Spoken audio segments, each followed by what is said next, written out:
The morning sun was already burning hot when Samuel stepped out of his pickup truck. He pulled his worn cowboy hat down to shade his eyes and looked across the endless desert that bordered his ranch. 3 years had passed since he'd lost his wife to cancer, and every day felt like walking through thick mud. The silence of his empty house followed him everywhere, even out here in the vastness of Arizona. Samuel had been checking fence lines since dawn. It was boring work, but it kept his hands busy and his mind from wandering to darker places. His cattle needed water, and with the drought getting worse each month, every drop counted. He was following the old creek bed that used to flow year-round when his grandfather owned this land. Now it was just cracked earth and memories. The fence post he was examining had been damaged by coyotes again. As he bent down to inspect the wire, something caught his eye about 50 yards away. At first he thought it was just another piece of desert trash blown in by the wind, but as he walked closer his heart started pounding. It was a person. A young woman lying motionless in the shadow of a large rock. Her long black hair was tangled with desert sand and her clothes were torn and dirty. Samuel had seen enough injured animals to know when something was in serious trouble. This girl was barely breathing. He approached carefully, not wanting to scare her if she was conscious. Her skin was burned red from the sun, and her lips were cracked and bleeding from dehydration. One of her legs was bent at an odd angle, clearly broken. She looked like she hadn't seen water in days. Samuel knelt beside her and gently touched her shoulder. Her eyes fluttered open, revealing deep brown pupils that seemed to look right through him. She was young, maybe 20 years old, with features that told him she was Native American. Her breathing was shallow and labored. For a moment, they just stared at each other. Samuel could see the fear in her eyes, but also something else. Desperation, hope. Like she was looking at her last chance for survival. Her voice came out as barely a whisper, rough and broken from thirst. "Please," she said in accented English, her words slow and careful. "Don't leave me alone." Those 5 words hit Samuel like a punch to the chest. How many nights had he whispered the same plea to empty rooms? How many times had he begged his wife not to leave him as she fought her final battle with cancer? Samuel looked around the empty desert. His nearest neighbor lived 30 miles away. The closest hospital was even farther. His cell phone had no signal out here, and this girl needed help immediately. Every minute he waited could be the difference between life and death. He made his decision quickly. "I'm not going anywhere," he told her, his voice gentle but firm. "My name is Samuel. Can you tell me your name?" The girl's eyes stayed focused on his face, like she was afraid he might disappear if she looked away. "Ayanna," she whispered. Samuel had basic first aid training from his army days, though that felt like a lifetime ago. He knew not to move someone with a possible spinal injury. But leaving her in the desert heat wasn't an option either. He needed to get her to shade and water fast. "Ayanna, I'm going to help you, okay? I need to move you to my truck. It might hurt, but I'll be as gentle as I can." She nodded weakly, trust and terror mixing in her expression. Samuel carefully slipped his arms under her, one supporting her back and the other under her knees. She was lighter than he expected, probably from days without food or water. As he lifted her, she let out a small cry of pain but didn't resist. The walk back to his truck felt endless. Ayanna's head rested against his chest, and he could feel how hot her skin was from fever and sun exposure. Her breathing was getting shallower. Samuel started talking to keep her conscious, telling her about his ranch, his cattle, anything to keep her mind focused. "Almost there," he said as they reached the truck. "I've got water and shade. You're going to be okay." He settled her as gently as possible in the passenger seat, then grabbed a bottle of water from his cooler. Ayanna's hands shook as she tried to drink, so Samuel helped her take small sips. Too much too fast would make her sick. As they drove toward his ranch house, Samuel stole glances at his unexpected passenger. She was fighting to stay awake, her eyes darting between him and the landscape outside. He could see she was trying to figure out where she was, probably wondering if she could trust this stranger who had found her. "How long have you been out there?" Samuel asked, hoping conversation would keep her alert. 3 days, Ayanna replied, her voice a little stronger after the water. "Maybe 4. Lost count." 3 days in the desert without water should have killed her. Samuel realized he was looking at someone with incredible strength and willpower, but even the strongest person had limits, and she had reached hers. When they pulled up to his modest ranch house, Samuel felt a strange nervousness he hadn't experienced in years. He lived alone and rarely had visitors. The house was clean but sparse. decorated only with a few photos of his late wife and some old rodeo trophies. It wasn't much, but it was shelter. As he helped Ayanna out of the truck, she stumbled and nearly fell. Her broken leg couldn't support any weight. Samuel caught her and saw something in her eyes that made his chest tighten. She was looking at his house like it was the most beautiful thing she'd ever seen. "Thank you," she whispered as he helped her toward the front door. "Thank you for not leaving me alone." Samuel nodded, not trusting his voice. As they crossed the threshold into his home, he realized that for the first time in 3 years he wasn't alone either. The silence that had been his constant companion was broken by the sound of another person breathing. Another heart beating. He didn't know it yet, but finding Ayanna in the desert was about to change both of their lives in ways neither could imagine. Sometimes the most important moments start with the simplest choice, deciding not to walk away from someone who needs help. Samuel's guest bedroom hadn't been used since his sister visited 2 years ago. He quickly pulled fresh sheets from the linen closet while Ayanna waited in the kitchen, leaning heavily against the counter. Her broken leg was swelling badly, and he could see pain written across her face with every breath. The first aid kit he kept in the bathroom was meant for cuts and scrapes, not someone who'd survived days in the desert, but it was what he had. Samuel helped Ayanna to the bedroom and settled her on the bed, propping pillows under her injured leg to keep it elevated. "This is gonna hurt," he warned as he examined her leg more closely. The break was obvious even through her jeans, but thankfully the bone hadn't broken through the skin. That was something at least. Ayanna gritted her teeth and nodded. "I've had worse," she said, though Samuel doubted that was true. He carefully cut away the fabric around the injury, revealing a badly swollen ankle and lower leg. Using wooden spoons from the kitchen and strips torn from an old towel, Samuel created a makeshift splint. Ayanna's breathing came in short gasps, but she didn't cry out. "You're tougher than most of the cowboys I know," Samuel said, trying to lighten the mood as he worked.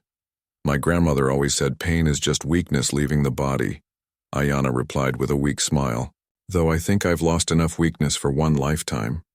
Samuel brought her more water and some crackers, the only food he thought her stomach could handle after days without eating.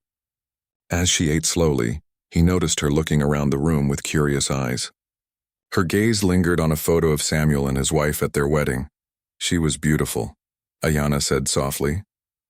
"Yeah, she was." Samuel felt the familiar tightness in his chest. "She died 3 years ago. Cancer." "I'm sorry," Ayanna said, and something in her voice told Samuel she understood loss too. "It's hard to lose the people we love." They sat in comfortable silence for a while. Samuel found himself studying this young woman who'd dropped into his life like a stone into still water. Despite her injuries and exhaustion, there was something strong about her. Something that reminded him of his wife's quiet determination.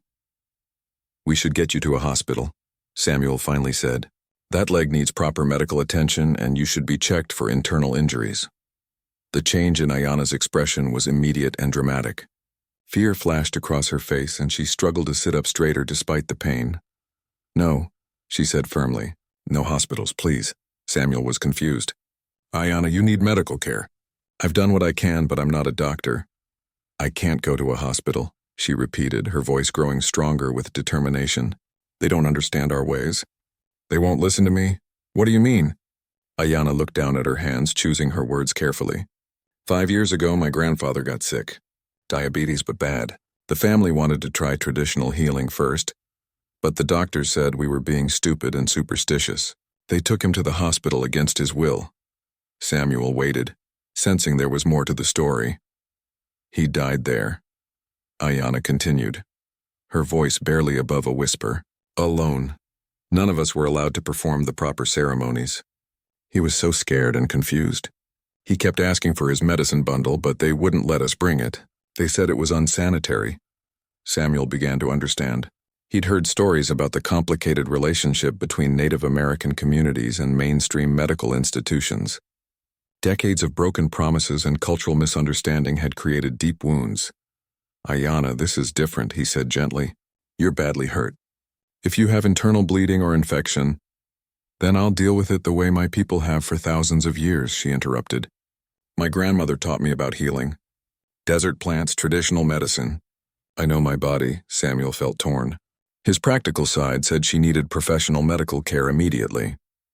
But looking at the fear in her eyes, he remembered how his wife had felt trapped and powerless in the sterile hospital rooms during her cancer treatment.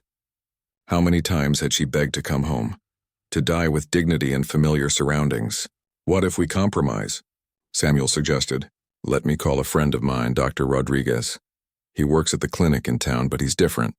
He grew up here, understands the community. He's treated native families before with respect."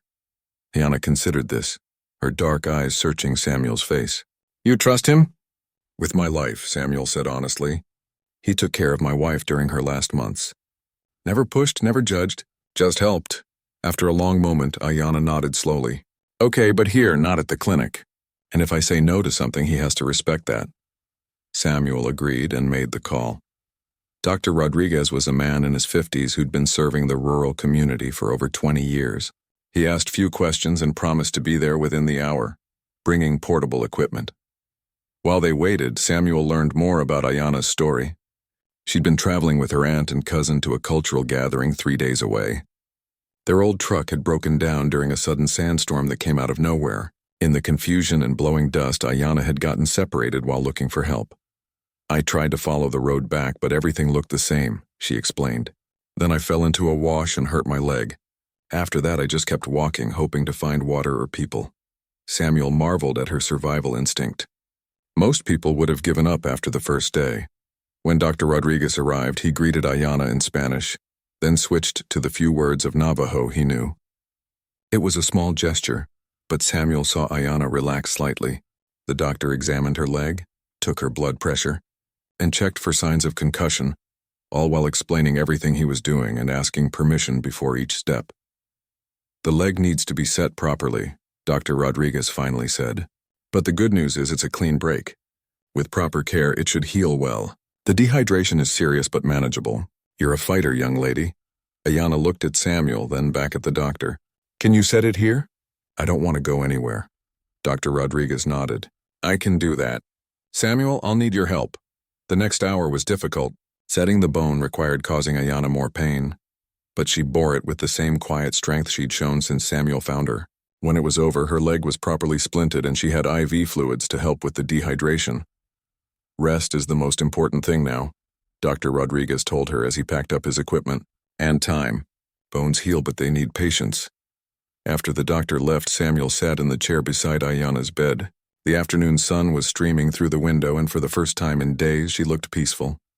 "Thank you," she said softly, "for respecting my choice, for bringing someone who understood." Samuel nodded. "My wife always said the most important part of healing is feeling safe.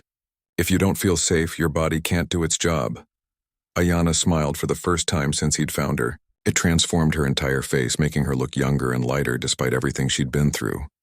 "Your wife sounds like she was very wise," Ayana said. "Yeah," Samuel replied, surprised to find himself smiling too. "She would have liked you." As evening approached, Samuel realized something had shifted in his house. The oppressive silence that had weighed on him for 3 years felt different now. Not gone, but softer somehow. Like the presence of another person had reminded the walls what it felt like to shelter hope instead of just grief. Neither of them knew it yet. But this was just the beginning of a friendship that would change both their lives forever. The first morning after Ayana's arrival, Samuel woke up to an unfamiliar sound. Someone was moving around in his kitchen. For a moment his heart raced, thinking an intruder had broken in. Then he remembered the young woman sleeping in his guest room. He found Ayana sitting at his kitchen table, her injured leg propped up on another chair. She'd managed to make coffee using his old percolator, something he hadn't bothered with in months. The smell filled the kitchen with warmth and life. "I hope you don't mind," she said, looking embarrassed. "I couldn't sleep and I wanted to do something useful." Samuel poured himself a cup and sat across from her. The coffee was strong and perfect, better than anything he'd made for himself lately. "How's the leg feeling?" "Like it got stepped on by a very large horse," Ayana replied with a small laugh. "But better than yesterday." Over the next few days, they developed an unusual routine. Samuel would do his morning ranch work while Ayana rested, then return to find her doing small tasks around the house. She couldn't stand for long, but she folded laundry, organized his cluttered desk, and somehow made his meals taste better than they had in years. Communication was sometimes challenging. Ayana spoke English well, but when she was tired or in pain, she would switch to Navajo without realizing it. Samuel knew some Spanish from his years working with ranch hands, and surprisingly, some of Ayana's words sounded similar. They began mixing languages, creating their own way of understanding each other. My grandmother used to say that languages are like rivers, Ayana explained one evening, as they sat on the front porch watching the sunset. They flow together and apart, but they all come from the same source. Samuel found himself looking forward to these conversations. Ayana had a way of seeing the world that was completely different from his own. Where he saw practical problems that needed solving, she saw connections and patterns that told deeper stories. On the third day, as Samuel was checking on his cattle, Ayana asked if she could come with him. She couldn't walk far, but she could ride in the truck and keep him company. As they drove across his land, she pointed out plants and rock formations, telling him stories her grandmother had shared. "See that plant there, the one with the silver leaves?" she said, pointing to a small shrub Samuel had always considered worthless scrub. "That's called ghost plant. When the leaves are dried and made into tea, it helps with pain and inflammation, better than any medicine from a pharmacy." Samuel stopped the truck and looked where she was pointing. "You're kidding." "My people have used it for hundreds of years," Ayana said seriously. "The desert isn't empty like most people think. It's full of medicine and food and wisdom if you know how to look." That afternoon, Ayana taught Samuel how to identify several medicinal plants growing on his own land. She showed him which cactus pads were best for eating, how to find water by reading the landscape, and why certain animals behaved differently before storms. "Your ancestors knew this land too," she told him as they sat under the shade of an old cottonwood tree. "Before the Spanish came, before the Anglo settlers, the land remembers everyone who lived here with respect." Samuel had never thought about his ranch that way. To him, it was just dirt and grass and fence lines, a business that had been passed down through his family. But listening to Ayana, he began to see it differently. The land had stories. It had memory. "My grandfather bought this place in 1952, Samuel said. "He always told me the previous owner was an old man who lived here alone for 30 years. Never married, no family. When he died, the bank couldn't find any relatives, so they sold it cheap." Ayana nodded thoughtfully. "Lonely people are drawn to lonely places. Maybe he needed the peace like you do." Samuel was surprised by her directness. Most people danced around the subject of his grief, afraid to mention his wife or his obvious isolation. But Ayana had a way of speaking difficult truths with kindness. "Is it that obvious?" he asked. "Loneliness has a smell," she said simply, "like old smoke and unopened windows. But it's getting better since I've been here. The house feels different." That evening, Samuel asked Ayana about her own life. She told him about growing up on the reservation, about watching her culture struggle to survive in a modern world that didn't always understand or value traditional ways. "My family is split," she explained. "Some of them think I'm wasting my time trying to preserve old customs. They say I should get a college degree, move to Phoenix or Albuquerque, become successful in the white world." "What do you think?" Samuel asked. Ayana was quiet for a long moment, staring out at the stars that were beginning to appear in the darkening sky. "I think success means different things to different people. For me, success would be keeping my grandmother's stories alive, teaching young people about plants and ceremonies and the old language. But that doesn't pay rent or buy groceries." Samuel understood that feeling. He'd spent years trying to balance making a living with maintaining the traditions his own grandfather had passed down. Modern ranching was all about efficiency and profit margins, but the old-timers had known things about land and animals that couldn't be found in any agricultural textbook. "Maybe there's a way to do both," he suggested. "Honor the old ways and still survive in the new world." "Maybe," Ayana said, but she sounded doubtful. The next morning, Samuel woke up to find Ayana sitting on the front porch, tears streaming down her face. She was holding his cordless phone, which barely got signal but sometimes worked if you held it just right near the kitchen window. "What's wrong?" Samuel asked, sitting down beside her. "I talked to my brother," she said, wiping her eyes with the back of her hand. "My family has been looking for me. They thought I was dead." Samuel felt a stab of guilt. In the comfortable routine they'd developed, he'd almost forgotten that Ayana had a life somewhere else, people who loved her and worried about her. "They're coming to get me," she continued, "tomorrow morning." "That's good news," Samuel said, though something in his chest felt heavy. You must be relieved. Ayanna nodded, but she didn't look relieved. She looked scared. What is it? Samuel asked gently. My brother is angry, she said. He says this whole trip was stupid and dangerous. He's been telling the family that all this cultural stuff is holding us back, keeping us poor and stuck in the past. Now that I got hurt, he's going to say he was right. Samuel understood now. Going home meant facing not just relief and joy, but also judgment and conflict. It meant returning to a world where her dreams and values were seen as impractical at best, destructive at worst. You don't have to go back to that, Samuel said quietly. I mean, you don't have to go back to the arguments. You can choose how to live your life. Ayanna looked at him with those deep brown eyes that had first pleaded with him not to leave her alone. It's not that simple when you're part of a family, part of a community. Individual choices affect everyone, Samuel nodded, thinking about his own family's expectations, the pressure he'd felt to keep the ranch profitable even when his heart wasn't in it anymore. Well, he said finally, whatever happens tomorrow, I'm glad I found you in that desert. These past few days have been different, good different. Ayanna smiled through her tears. For me too. I was so afraid out there, not just of dying, but of dying alone, of nobody ever knowing what happened to me. They sat together in comfortable silence, watching the sunrise paint the desert in shades of gold and pink. Neither of them wanted to say goodbye, but both knew that real life was about to intrude on the peaceful bubble they'd created. What neither of them realized was that this wasn't really an ending. Sometimes the most important friendships begin with a rescue, but they're built on the quiet moments of understanding that come after. And sometimes when two lonely people help each other heal, they discover that the connection they've found is too valuable to let distance destroy. Tomorrow would bring new challenges, but it would also bring new possibilities neither of them had imagined. Ayanna's brother didn't arrive the next morning as planned. When she called to check, she learned their old truck had broken down again 50 miles from Samuel's ranch.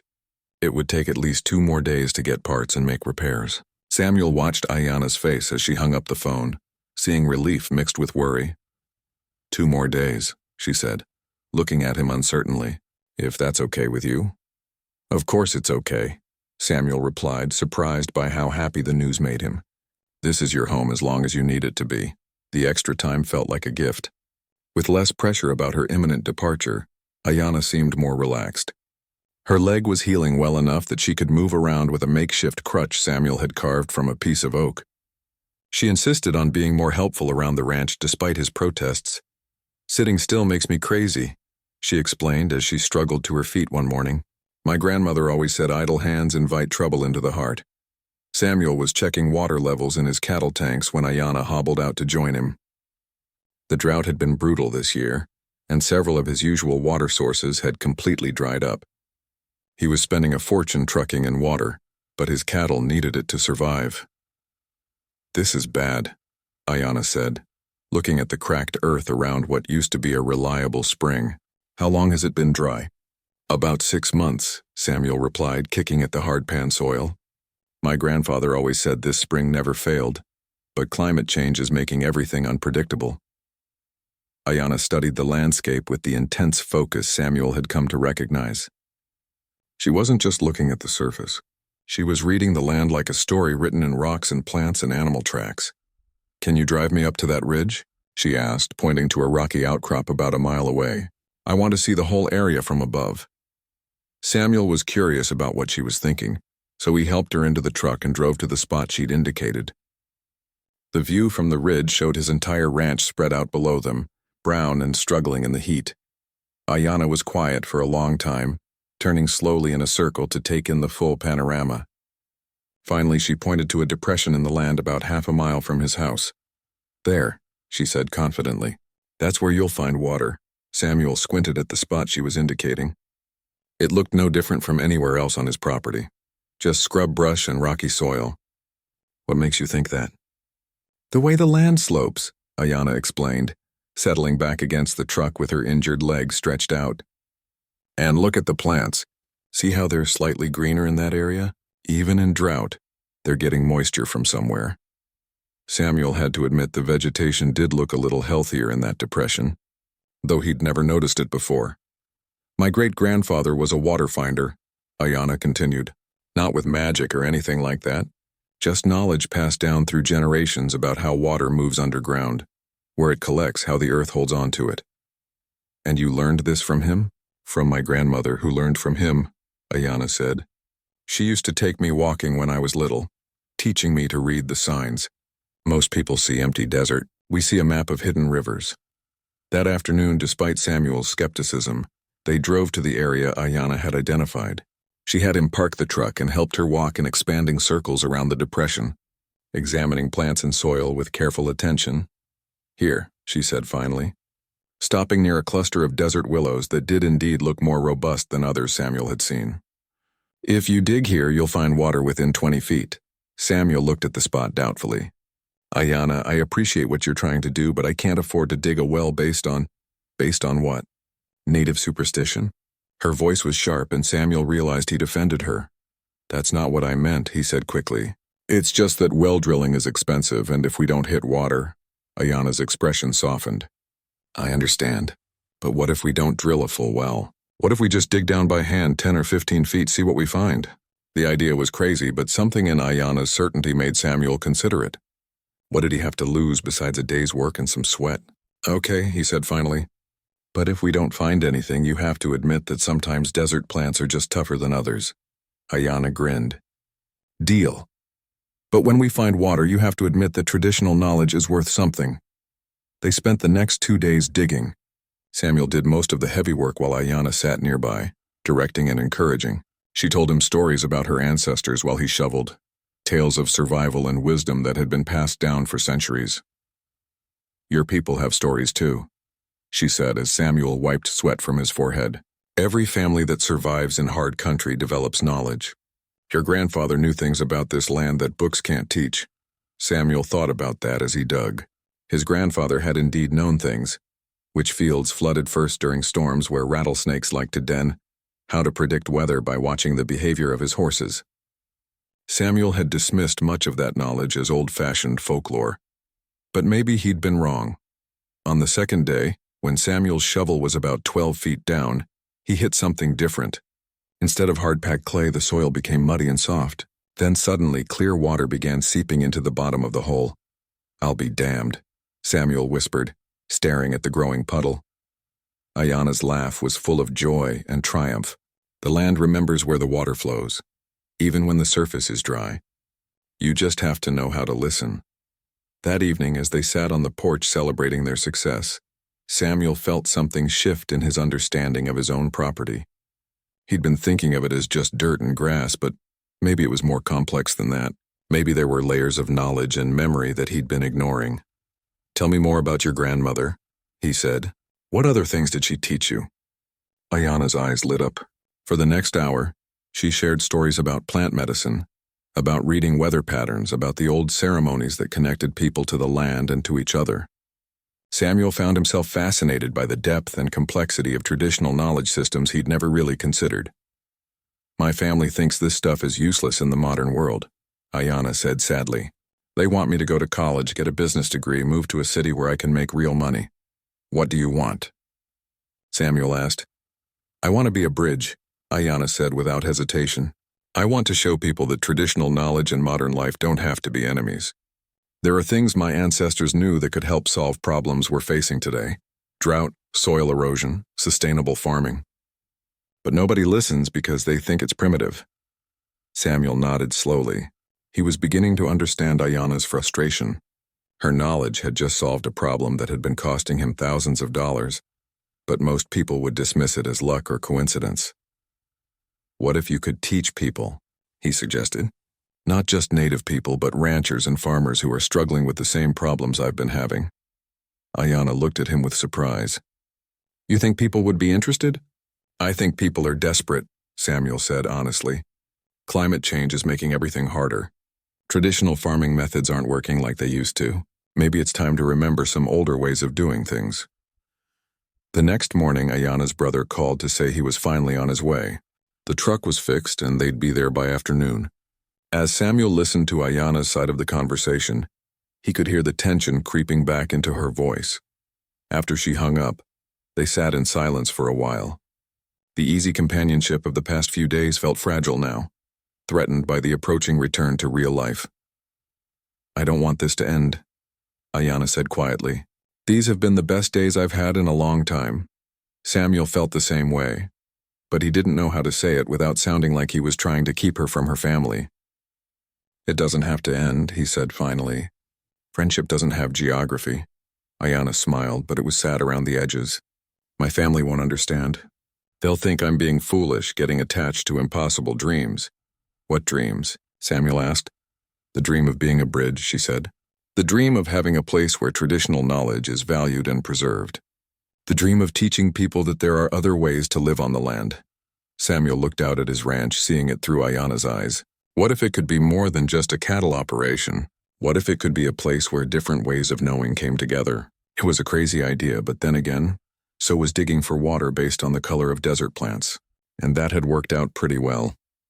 As they waited for her brother to arrive, Samuel found himself thinking about bridges, not just between cultures, but between past and future, between loneliness and connection, between surviving and truly living. Maybe, just maybe, they could build something together that neither of them could create alone.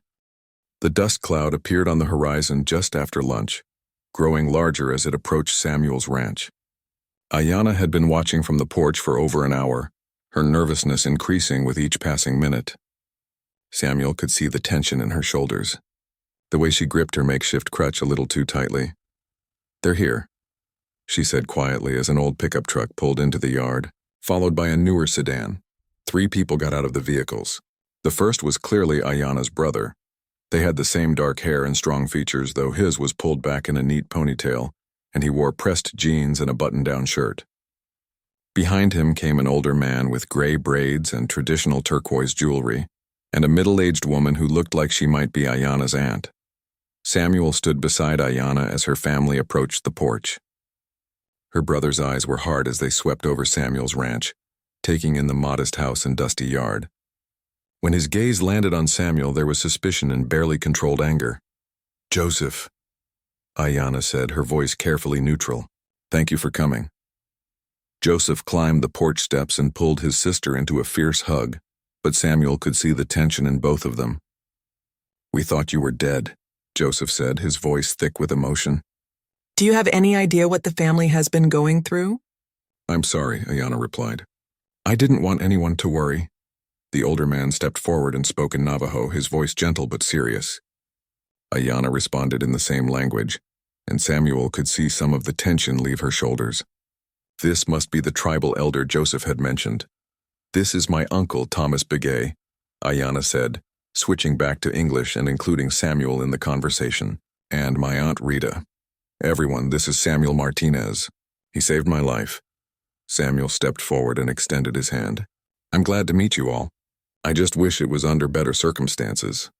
Thomas shook his hand with a firm grip and studied Samuel's face with intelligent eyes. Ayanna tells us you've taken good care of her. She's taken care of herself, Samuel replied honestly. I just provided a place to heal. Joseph hadn't moved to shake hands. His suspicious gaze moved between Samuel and Ayanna, clearly trying to figure out what was really going on. We need to talk, he said to his sister. Alone. Samuel started to step inside to give them privacy, but Ayanna caught his arm. Whatever you want to say to me, you can say in front of Samuel. He's earned the right to hear it. Joseph's jaw tightened. Fine, what the hell were you thinking, Ayanna? This whole trip was dangerous and stupid from the beginning. Aunt Rita is 70 years old, and you dragged her out into the middle of nowhere for what? Some ceremony that's not going to change anything? That ceremony is important, Ayanna replied, her voice growing stronger. It's part of who we are. Who we are is broken, struggling, Joseph shot back. While you're out here playing with old traditions, I'm working 2 jobs trying to keep the family afloat. Mom needs medicine she can't afford, and the roof on the house is leaking again.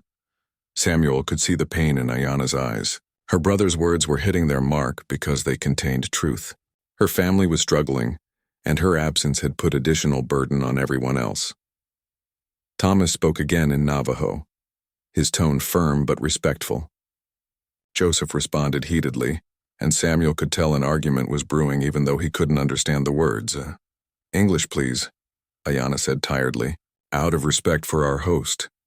Thomas nodded apologetically to Samuel. I was telling Joseph that anger is not helpful right now. We found his sister alive and well. That's what matters. What matters, Joseph said, his voice rising slightly, is that this whole thing was unnecessary. We're supposed to be moving forward, not backward. Getting education, building careers, making something of ourselves in the real world, not chasing after dead traditions that don't put food on the table. Samuel had been listening quietly, but something about Joseph's words reminded him of arguments he'd had with his own family about keeping the ranch going, when it would have been easier to sell and move to town. "Can I ask you something?" Samuel said to Joseph. "What do you do for work?" Joseph looked surprised by the question. "I manage a warehouse in Flagstaff, and I work weekends at a construction company." "Hard work," Samuel acknowledged. "Honest work. But do you enjoy it?" "Enjoy it?" Joseph laughed bitterly. "It's not about enjoyment. It's about survival." Samuel nodded. "I understand that. But your sister found water on my land yesterday. Water I've been looking for months. She used knowledge your grandmother taught her. Knowledge that goes back generations. That's not dead tradition. That's practical wisdom that solved a real problem." Joseph's expression shifted slightly, uncertainty replacing some of the anger. "What do you mean she found water?" Samuel told them about Ayanna's ability to read the landscape, about the successful dig that had produced a reliable water source. As he spoke, he could see Thomas and Rita nodding with recognition and pride, while Joseph's skepticism warred with surprise. "Traditional knowledge has value in the modern world," Samuel continued. "Your sister understands things about the land that aren't taught in any college course. Maybe the question isn't whether traditions are practical, but how to make them profitable." "What are you suggesting?" Thomas asked, his eyes sharp with interest. Samuel looked at Ayanna, who was watching him with a mixture of hope and uncertainty. "What if there was a way to teach what she knows? Not just to native communities, but to ranchers and farmers who are struggling with drought and climate change? What if traditional ecological knowledge could be part of a business that supports the family, while preserving culture?" Joseph shook his head. "That's a nice dream, but it's not realistic. You can't make a living teaching people about plants and water sources." "Why not?" Samuel challenged. "I would have paid good money to find that water source months ago. How many other people are facing the same problems? How much is practical knowledge worth when it solves real problems?" Ayanna had been quiet during this exchange, but now she spoke up. "Samuel's been encouraging me to think about ways to bridge traditional knowledge and modern needs. He thinks there might be people who would be interested in learning." "Where would you even do something like that?" Rita asked, speaking for the first time since arriving. Samuel felt his heart start beating faster as an idea took shape. "Here," he said quietly. She could do it here. The silence that followed was heavy with implications. Joseph's eyes narrowed as he looked between Samuel and Ayanna again. "And what would you get out of it?" Joseph asked suspiciously. Samuel thought about that question honestly. What would he get out of having Ayanna stay? Out of turning part of his ranch into some kind of cultural education center? Company certainly. Purpose maybe. A chance to honor his wife's memory by helping someone else follow their dreams. "I'd get to learn," Samuel said finally. "And I'd get to be part of something meaningful instead of just surviving day to day."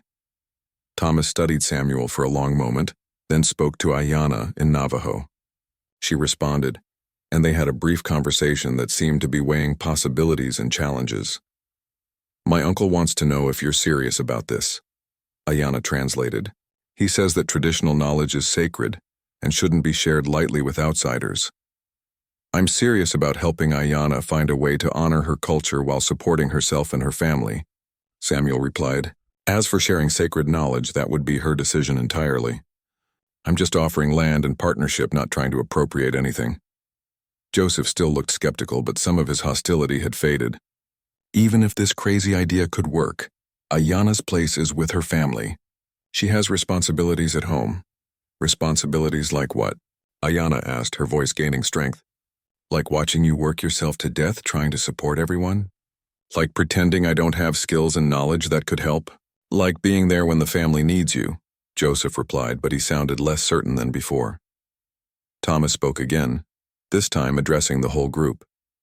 "Perhaps we should not make hasty decisions. Ayanna has been through a difficult experience. Her leg needs time to heal properly. Why don't we give her a few more weeks to recover, and then we can discuss the future with clearer heads?" Samuel could see the wisdom in this suggestion. It would give everyone time to think, and it would give him more time to explore whether his half-formed ideas about a cultural education center were actually feasible. "I could stay that long," Ayanna said carefully, looking at her brother, "if Samuel doesn't mind having a house guest for a while longer." "You're welcome here as long as you want to stay," Samuel said without hesitation. Joseph didn't look happy about the arrangement, but he didn't argue. Instead, he walked to the edge of the porch and stared out at the desert landscape, clearly struggling with conflicting emotions. "This land is beautiful," Rita said softly, following her nephew's gaze. "It reminds me of the place where I grew up before we had to move to the reservation." Samuel realized that this visit was about more than just retrieving Ayanna. Her family was evaluating him, trying to decide whether he could be trusted with someone they loved. The weight of that responsibility settled on his shoulders, heavy but not unwelcome. As the afternoon wore on, the tension gradually eased. 3 weeks after her family's visit, Ayanna was walking without the crutch and helping Samuel with daily ranch work. Her leg still ached in the mornings, but the bone had healed well and she was getting stronger every day. They had fallen into a comfortable routine that felt natural and right, like pieces of a puzzle finally clicking into place. Samuel had been researching the idea of a cultural education center, making phone calls to agricultural extension offices and sustainable farming organizations. The response had been surprisingly positive. Several people mentioned the growing interest in traditional ecological knowledge and indigenous farming practices, especially as climate change made conventional methods less reliable. "I think we might actually have something here," Samuel told Ayanna over breakfast one morning. "Dr. Martinez at the university says there's funding available for projects that combine cultural preservation with practical education." Ayanna smiled, but Samuel could see worry in her eyes. "Joseph calls every few days asking when I'm coming home. The family is starting to think I'm avoiding my responsibilities." "Are you?" Samuel asked gently. "Maybe," she admitted. "It's been nice living without constant arguments about what I should be doing with my life. But I can't hide out here forever." Samuel was about to respond when his phone rang. The caller ID showed his bank's number, which was never good news. "Excuse me," he said to Ayanna, stepping onto the porch to take the call. 5 minutes later, he came back inside with his face pale and his hands shaking slightly. Ayanna took one look at him and knew something was seriously wrong. "What happened?" she asked. Samuel sat down heavily at the kitchen table. "That was my loan officer. The bank is calling in my mortgage. I have 60 days to pay $200,000 or they're foreclosing on the ranch." Ayanna stared at him in shock. "But why? You've been making payments, haven't you?" "The payments I've been making barely cover the interest," Samuel explained, his voice hollow. "The principal has been growing because of the drought and low cattle prices. The bank says my debt-to-asset ratio is too high and they need to minimize their risk." The silence in the kitchen was deafening. Samuel stared at his hands while Ayanna processed what this meant. Without the ranch, all their plans for the cultural center would disappear. More than that, Samuel would lose the land that had been in his family for 3 generations. "How much money do you have saved?" Ayanna asked quietly. "About 15,000, Samuel said with a bitter laugh. "Enough to live on for a few months, but nowhere near enough to save the ranch." Ayanna stood up and began pacing, her mind racing. "What about selling some of the cattle? Or part of the land? The cattle market is terrible right now because of the drought. I might get 30,000 for the whole herd, and that's if I'm lucky. As for selling part of the land, the bank holds the title to all of it. I can't sell anything without their permission." Samuel looked out the window at the land his grandfather had worked so hard to buy and build up. The idea of losing it felt like losing his family all over again. "There has to be something we can do," Ayanna said firmly. "Some way to raise the money or convince the bank to give you more time." Samuel shook his head. "Banks don't care about sentimental value or family history. They only care about numbers, and my numbers don't work." For the rest of the day, they threw around ideas that ranged from practical to desperate. Samuel could try to find investors, though who would want to invest in a struggling ranch during a drought? He could apply for emergency agricultural loans, but those took time he didn't have. Ayanna suggested starting a crowdfunding campaign, but Samuel doubted strangers would donate enough money to save a ranch they'd never seen. That evening, As they sat on the porch watching another beautiful sunset that Samuel might not have many more chances to enjoy, Ayanna was unusually quiet. She kept looking out at the landscape with the same intense focus she'd used to find the water source. "What are you thinking about?" Samuel asked. "My grandmother always said that when you're lost, you should stop moving and pay attention to what's around you," Ayanna replied. "Sometimes the answer is closer than you think." "I've been paying attention," Samuel said sadly. "All I see is a failing ranch in the middle of a drought." "That's not all I see," Ayanna said softly. She stood up and walked to the edge of the porch, gesturing toward the land spread out before them. "I see water sources that most people don't know how to find. I see medicinal plants that could be cultivated and sold. I see grazing land that could be managed more sustainably. I see a place where traditional knowledge could solve modern problems." Samuel followed her gaze but didn't share her optimism. "That's all long-term thinking, Ayanna. I need money in 2 months, not 2 years. What if it doesn't have to take 2 years?" she asked, turning to face him with growing excitement. "What if we could demonstrate the value of this land in a way that gets people's attention quickly?" "What do you mean?" Ayanna was quiet for a moment, then spoke slowly as if the idea was still forming in her mind. "What if we invited experts to come here? Agricultural researchers, sustainable farming advocates, people who are looking for solutions to drought and climate change. What if we showed them what traditional land management can accomplish?" Samuel was skeptical. "Even if people were interested, how would that help with the bank?"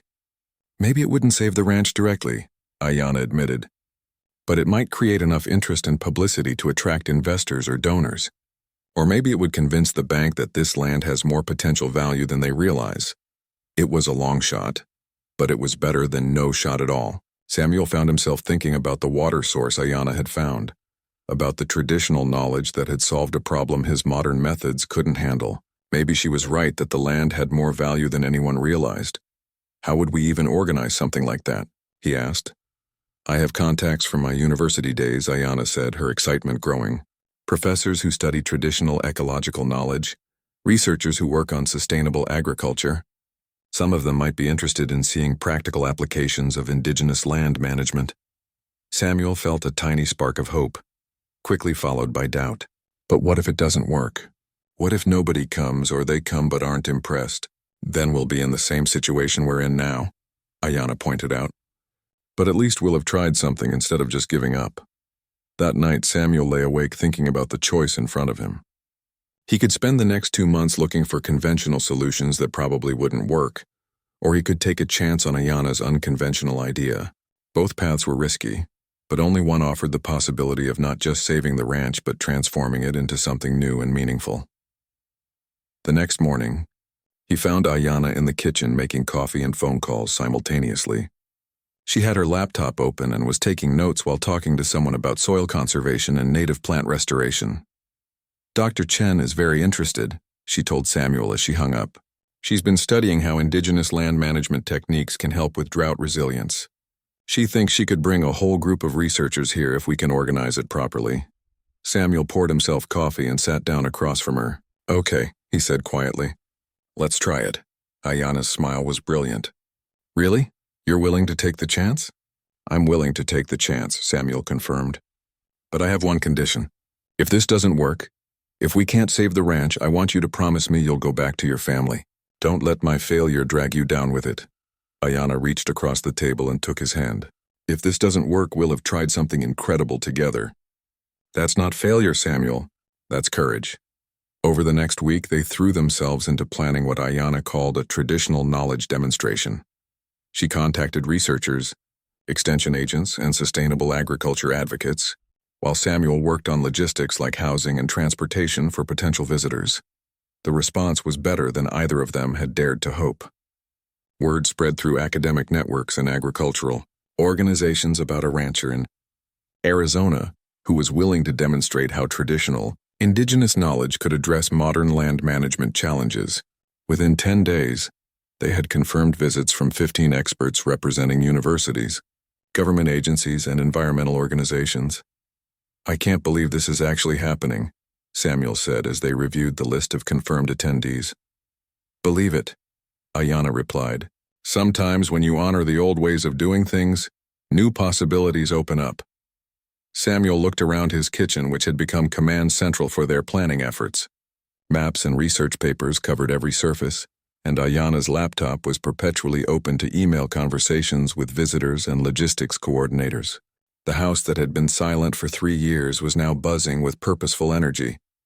He didn't know if their gamble would save the ranch, but he knew it had already saved him from the despair that had been eating away at his soul. Win or lose, he was fighting for something he believed in, alongside someone who had become the best friend he'd ever had. The demonstration was scheduled for 3 weeks away. 3 weeks to prove that an old ranch and older wisdom could offer solutions that the modern world desperately needed. The morning of the demonstration dawned clear and hot, with not a cloud in the Arizona sky. Samuel stood on his front porch at 5 a.m. drinking coffee and watching the sunrise paint the desert in shades of gold and pink. In a few hours, his quiet ranch would be filled with strangers who would judge whether his land and Ayana's knowledge had any value in the modern world. Nervous? Ayana asked, joining him with her own cup of coffee. Terrified, Samuel admitted. What if this whole thing is a disaster? What if nobody is impressed and we just look like fools? Ayana was quiet for a moment, watching a roadrunner dart between the mesquite bushes. My grandmother used to say that courage isn't about not being afraid. It's about doing what needs to be done even when you're scared. Samuel nodded, drawing comfort from her calm presence. Over the past month of planning, he'd come to depend on Ayana's steadiness and wisdom in ways that went far beyond their partnership in saving the ranch. She had become his anchor, the person who reminded him that he had something valuable to offer the world. The first cars began arriving at 8 a.m. Dr. Chen from the university led a convoy of researchers, followed by extension agents from 3 different states and a documentary filmmaker who had heard about their project through social media. By 9 a.m., Samuel's yard was full of vehicles and nearly 20 people milling around with notebooks and cameras. Welcome to our demonstration of traditional ecological knowledge and modern land management, Ayana said, addressing the group from the front porch. She wore traditional turquoise jewelry with practical hiking clothes, a perfect symbol of bridging old and new ways. Samuel watched her speak with growing admiration.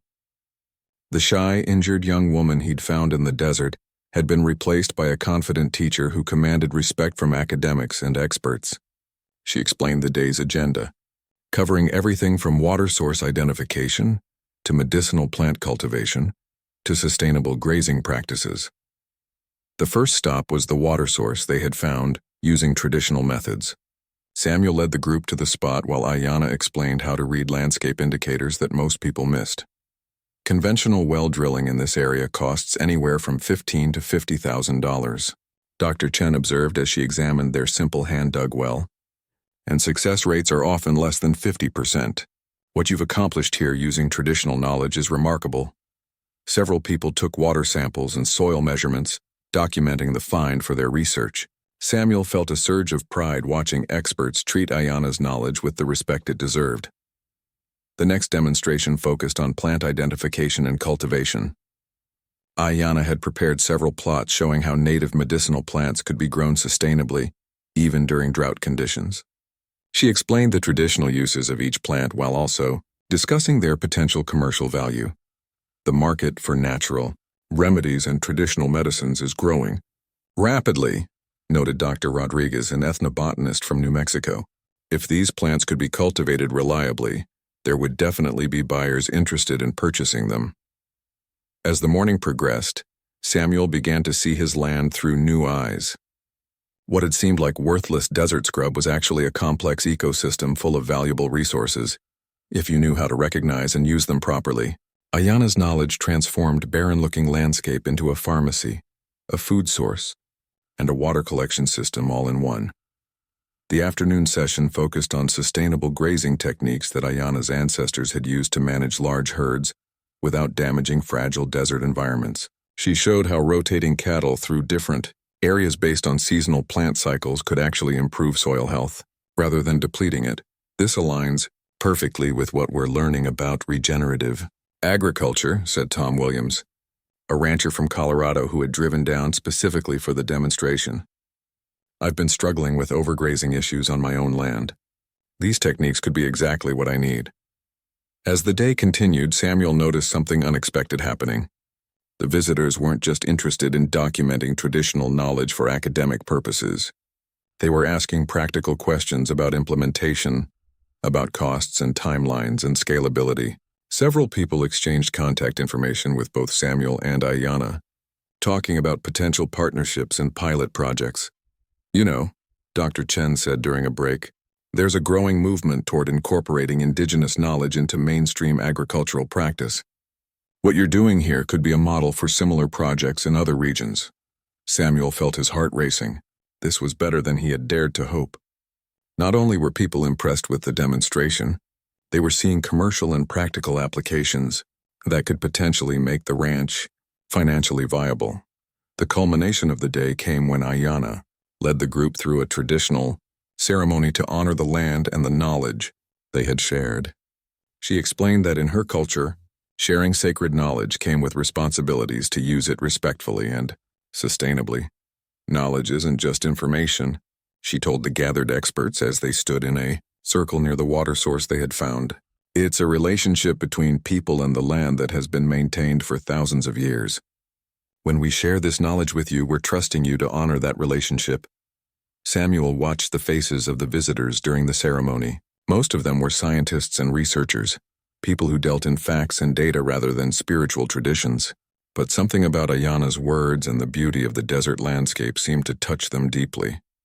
Several people had tears in their eyes. As the formal demonstration ended and people began preparing to leave, Samuel found himself surrounded by business cards and promises to follow up. Dr. Chen wanted to include their project in a grant proposal she was writing. Tom Williams wanted to hire Ayanna as a consultant for his own ranch. The documentary filmmaker wanted to return with a full crew to tell their story. This exceeded every expectation I had, Dr. Rodriguez told Samuel as he packed up his equipment. You've got something special here. Don't let anyone convince you otherwise. After the last visitor left, Samuel and Ayanna sat on the porch in exhausted but exhilarated silence. The yard was empty again, but the energy of the day still buzzed between them. We did it, Samuel said finally. We actually did it. We did more than that, Ayanna replied, pulling a piece of paper from her pocket. Tom Williams wants to pay us $15,000 to consult on his ranch project. Dr. Chen thinks her grant proposal could bring in $50,000 for research and development. And 3 other people want to hire us for similar demonstrations on their properties. Samuel stared at the numbers she had written down. It wasn't enough to pay off the bank immediately, but it was a start. More importantly, it was proof that their vision of combining traditional knowledge with modern needs wasn't just a pipe dream. There's something else, Ayanna continued, her voice soft. Something I need to tell you. Samuel looked at her, noting the serious expression on her face. My family called this morning while you were setting up the demonstration site, she said. My brother found out about what we're doing here. Someone posted about it on social media, and word got back to the reservation. Samuel felt his stomach clench. Was he angry? At first, Ayanna admitted. But then I told him about the money we might make, about the respect people are showing for traditional knowledge. He's starting to understand that this isn't just playing with old customs. This is building a sustainable future that honors our culture while supporting our family. Samuel felt relief wash over him. Joseph's approval meant that Ayanna wouldn't have to choose between her family and their partnership. He wants to visit next week, Ayanna continued. He's bringing my mother and my Aunt Rita. They want to see what we're building here. As the stars began appearing in the darkening sky, Samuel realized that the day had changed more than just the financial prospects for his ranch. It had proven that 2 people from different worlds could create something meaningful together, something that honored both their backgrounds while pointing toward a better future. Thank you, he said to Ayanna as they prepared to go inside, for saving my ranch, for sharing your knowledge, for becoming my friend. I don't know what I would have done without you. Ayanna smiled, her face peaceful in the starlight. You saved me first, remember? Out there in the desert when I was lost and alone. Everything that happened after that was just us saving each other. Samuel nodded, understanding what she meant. They had both been lost in different ways when they found each other. Now they were building something together that neither could have created alone, a bridge between worlds, a place where different kinds of wisdom could flourish together. The ranch was far from saved, and there would be more challenges ahead. But for the first time in years, Samuel felt like he was exactly where he belonged, doing exactly what he was meant to do with exactly the right person beside him, 6 months later, Samuel stood in the same spot where he had first found Ayanna collapsed in the desert. But instead of empty scrubland, he was looking at a thriving demonstration garden where native plants grew in carefully planned sections. A small group of visitors from a sustainable agriculture conference were taking notes as Ayanna explained the medicinal properties of desert sage. The transformation had been remarkable. Word about their traditional knowledge center had spread through academic and agricultural networks faster than they could have imagined. They now hosted demonstrations twice a month for groups ranging from university researchers to organic farmers to government officials interested in climate-adaptive land management. The financial situation had stabilized too, between consulting fees, educational workshops, and a major research grant from the Department of Agriculture. They had been able to negotiate a payment plan with the bank that allowed Samuel to keep the ranch while gradually paying down the debt. It wasn't easy money, but it was steady and meaningful work that honored both Samuel's heritage as a rancher and Ayanna's knowledge as a keeper of traditional wisdom. The most important thing to remember, Ayanna was telling the group, is that traditional knowledge isn't just about individual plants or techniques. It's about understanding relationships between all the elements of an ecosystem. Samuel smiled, listening to her teach with the confidence and authority she had developed over the months. The shy, injured young woman from the desert had become a recognized expert, whose opinions were sought by researchers across the country.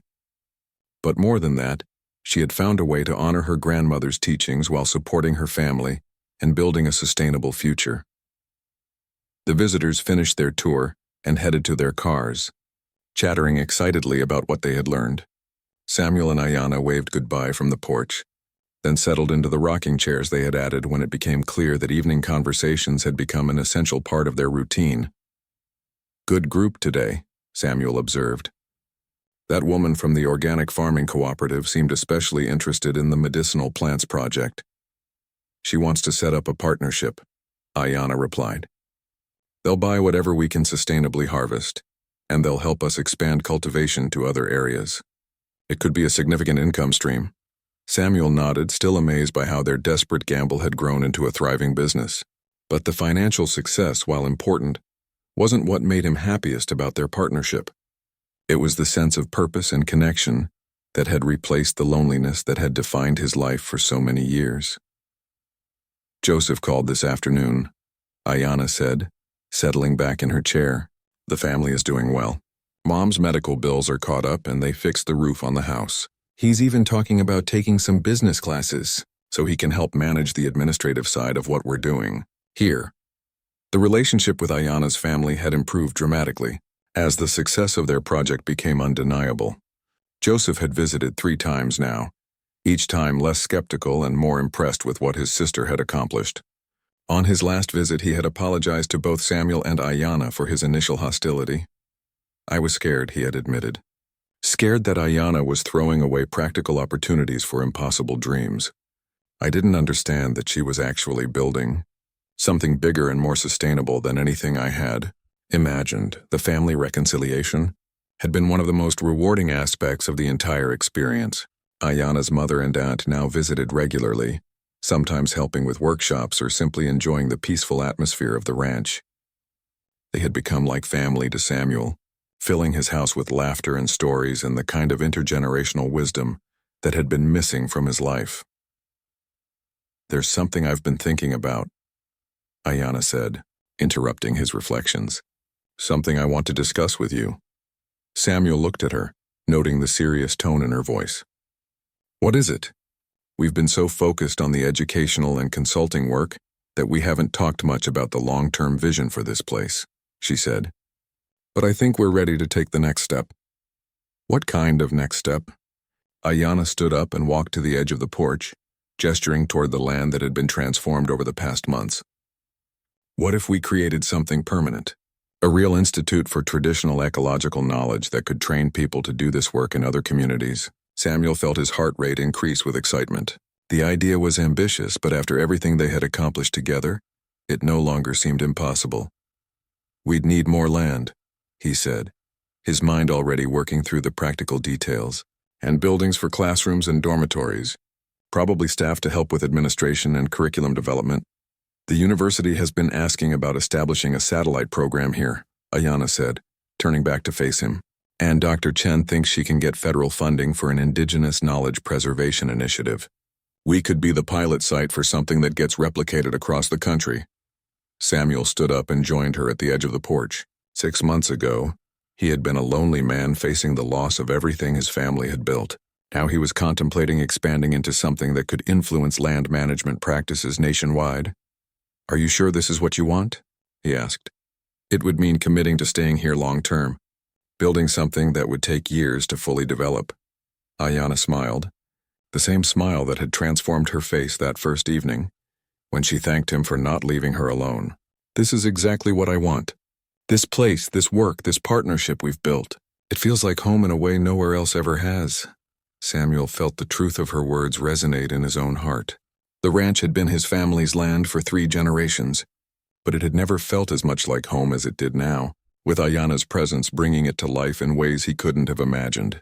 Then let's do it, he said simply. Let's build something that will outlast both of us.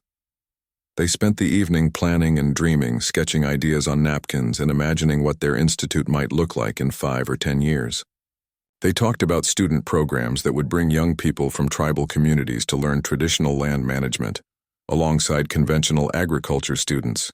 They envisioned research projects that would document and preserve indigenous knowledge from across the Americas. They pictured a place where ancient wisdom and modern science could work together to address the environmental challenges of the 21st century. As the stars appeared overhead, Samuel reflected on the journey that had brought them to this moment. A year ago, he had been a man slowly dying of loneliness and despair, going through the motions of ranch work without any real purpose or joy. Finding Ayana in the desert had saved her life, but she had saved his soul. Do you ever think about that day I found you? Samuel asked as they sat in comfortable silence. Every day, Ayana replied softly, not just because it changed everything, but because it reminds me that the most important moments in life often come when we least expect them. Samuel nodded, understanding exactly what she meant. He had driven out to check fence lines that morning with no expectation beyond completing a routine chore. Instead, he had found his purpose, his friend, and his future all lying unconscious in the shadow of a desert rock. My grandmother always said that everything happens for a reason, Ayana continued. She said the spirits guide us to where we need to be, even when we don't understand the path. What do you think she would say about all this? Samuel asked, gesturing toward the transformed ranch around them. Ayana was quiet for a moment, her eyes distant as if she were listening to a voice only she could hear.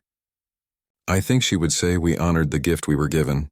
We took knowledge that was meant to help people and found a way to share it respectfully. We built bridges instead of walls. A coyote howled somewhere in the distance, its voice carrying across the desert night. Other coyotes answered, creating a wild symphony that had provided the soundtrack to Samuel's life for 50 years.